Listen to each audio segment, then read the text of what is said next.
this interview is being conducted just to ask you some questions about your experience, driving a motor vehicle.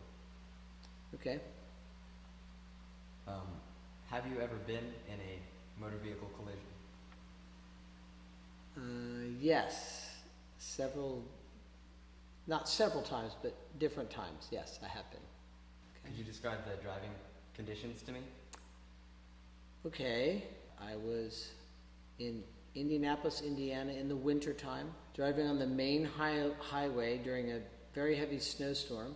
The highway was reduced to one lane each direction.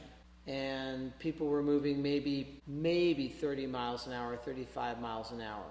And as I'm driving along and I go under an overpass, right after the overpass there's an on-ramp that's coming down from that road.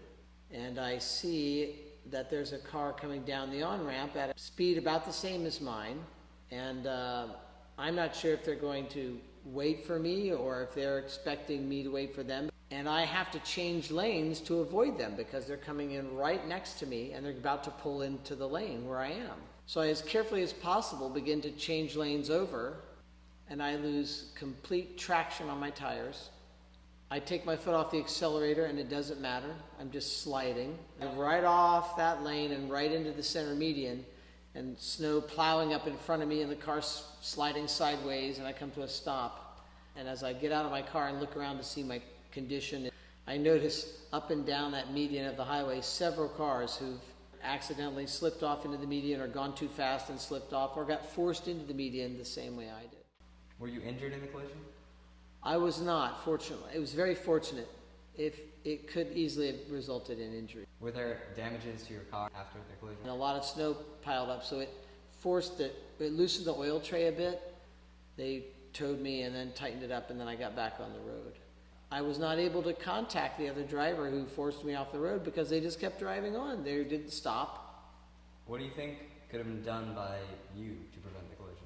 If they'd been just a little ahead of me, I might have been able to have slowed down enough for them to slip into that line of traffic. What about the other driver? What do you think they could have done? They could have come down the ramp at a slower rate, anticipated where the gap would be, and then accelerated to meet that. I think all of us could have just gotten off the highway and waited for the storm to be over. Frankly, that probably would have been the safest thing. Oh, another thing I could have done, I could have put chains on the car. Okay, that's the story of that. Thank you. Oh, thank you. It was kind of fun remembering.